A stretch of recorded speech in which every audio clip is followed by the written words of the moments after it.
ஒரு மனுஷன் வந்து வெளிநாட்டில இருந்து நிறைய அதிகமாய் வேலை செய்து செய்து தன்னுடைய மனைவிக்கு பணத்தை அனுப்பி கொண்டே இருந்தார். ஆனால் அவர்கள் வந்து அதை ஊதாரித்தனமாய் அந்த பணத்தை செலவு செய்து தங்களுடைய வீட்டை விட்டு அவர்கள் வந்து ஒரு ஒரு தவறான ஒரு வாழ்க்கையை தேர்ந்து கொண்டு வீட்டை விட்டு போனார். ஆனால் இவர் அனுப்புற எல்லா பணத்தையும் வாங்கி வாங்கி அவங்க வந்து செலவு செஞ்சாங்க.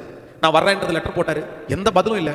இவரே வந்தார், ஏர்போர்ட்ல இறங்கினாரு, திரும்ப தன்னுடைய வீட்டுக்கு வந்தார். ஆனால் தான் குடியிருந்த அந்த வீட்டில் மனைவி இல்லை, வேற ஒருத்தங்க. எங்கன்னு கேட்டா அவங்க தெரியாது, எப்போ காலி பண்ணிட்டாங்கன்னா ஸ்ட்ரைட்டா அவங்க மாமனார் வீட்டுக்கு போறார். என்னாச்சு என்னாச்சு இங்க வந்துட்டாள் அப்படின்னு கேட்டா, ஐயோ இங்க வரலன்னு சொல்லி அந்த மாமனார் வந்து ஒரு கட்டு பணத்தை தூக்கி அவர் மேல போட்டுட்டு, நீ இந்த பணத்தை எடுத்துட்டு போயிரு, அது எனக்கு பிள்ளையே கிடையாது, அவளை நான் மறந்துட்டேன், அது உனக்கு மனைவியாவும் இது கிடைக்க மாட்டேன், எங்க போனா என்ன பண்ணான்னு தெரியல அப்படின்னு சொன்ன உடனே இவருக்குள்ள பயங்கரமான கசப்பு வந்துருச்சு. மனசுக்குள்ள ரொம்ப காயப்பட்டுட்டேன். இத்தனை ஆண்டு இந்த மனைவிக்காக உழைத்து கொடுத்ததை இப்படி பண்ணிட்டு நம்மை விட்டு தெரியாமலே போயிட்டாளேன்னு சொல்லி ஸ்ட்ரைட்டா போய் ஒரு பெரிய அருவா, அவராகவே அந்த அருவாவை அடிச்சு அதை வாங்கி ஒரு பெட்டிக்குள்ள வைத்து அதை சுமக்க ஆரம்பிச்சேன். என்னைக்காவது ஒரு நாள் அவளை நான் பார்ப்பேன், பார்க்கும்போது அவளை வெட்டிட்டு கொன்னுட்டு நான் ஜெயிலுக்கு போவேன்னு ஒரு முடிவு எடுத்தேன். அந்த பெட்டியை வச்சுட்டு கிட்டத்தட்ட ஒரு வருஷத்துக்கு மேல அலைஞ்சாராம் தன்னுடைய மனைவியை கொல்லணும்னு தேடி. கண்டுபிடிக்க முடியல. அந்த ஒரு வருஷத்துக்குள்ள திடீர்னு பார்த்தீங்கன்னா அவருக்கு வந்து இந்த மூக்கில் வாயில வந்து அடிக்கடி பிளட் வர ஆரம்பிச்சு. டாக்டர் போய் சொல்லி பார்த்தா டாக்டர் வந்து அவரை செக் பண்ணிட்டு உங்களுக்கு ஒரு வியாதியும் இல்லைன்ட்டா. ஆனால் அவருக்கு பிளட் தும்முனா பிளட் வரும், அப்படியே கொஞ்சம் இது பண்ணா மூக்கில் ரத்தம் வரும். ரொம்ப ஆள் உடஞ்சிட்டாரு. ஒரு நாள் ஒரு திருச்சபைக்கு போனார்.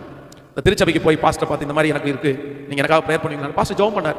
ஜெபம் பண்ணோன்னா ஆண்டவர் அந்த பாஸ்டர் வெளிப்படுத்தினார், இவருக்கு இது வியாதி கிடையாது, இவருடைய மனசுக்குள்ள ஒரு பெரிய வருத்தம் உள்ளுக்குள்ள இருக்குது, அதை மறந்தாதான் இவருக்கு விடுதலை. அப்படி உடனே பாஸ்டர் கேட்டார் அவரை பார்த்து, உங்களுக்கு யாருடைய மனசுல யாரை குறிச்சாவது உங்களுக்கு வருத்தம் இருக்கான்னு கேட்டுக்க. உடனே இவர் ஷாக் ஆயிட்டார். ஆமா ஃபாதர் ஆமா அப்படின்னு சொன்ன உடனே தன்னுடைய பெட்டியை திறந்து காமிச்சாராமா. உள்ள ஒரு அருவா இருந்துச்சா, அவருடைய ட்ரெஸ்ஸோட சேர்ந்து ஒரு அருவா.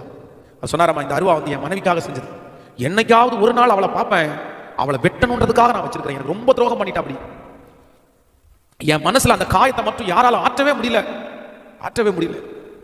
உடனே பாஸ்டர் சொன்னாரா, இல்ல நீங்க மனசார அதை மன்னிச்சே ஆகணும், நீங்க அந்த காயத்தை எடுத்து போட்டே ஆகணும். இல்ல பாஸ்டர், என்னால அந்த காயத்தை எடுத்து போட முடியாது.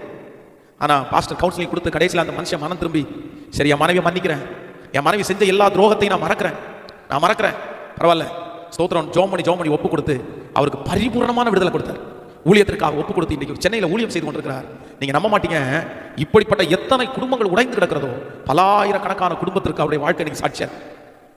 நல்ல ஊழியத்தை செய்கிற ஒரு தேவ மனுஷன் நான் நம்புறேன். அந்த தேவ மனுஷன் இப்ப சொல்றாரு, என் மனைவியை மனசை உடைச்சதுனால தான் இன்னைக்கு நிறைய பேருடைய காயங்களை ஆற்றுறதுக்கு ஆண்டவர் என்ன பயன்படுத்துறாரு. அது வரைக்கும் மன உடைவு நான் என்னன்னு எனக்கு தெரியாது. ஆனா என் மனைவி மனசு உடைச்சதுனால தான் நான் கர்த்தர் சமூகத்துல வந்தேன், நான் அழுதேன், நான் ஜெபம் பண்ணேன், இன்னைக்கு ஊழியக்காரனா இருக்கிறேன். அதனால அவங்க மேல இப்பொழுது எந்த வருத்தமும் எனக்கு இல்லை.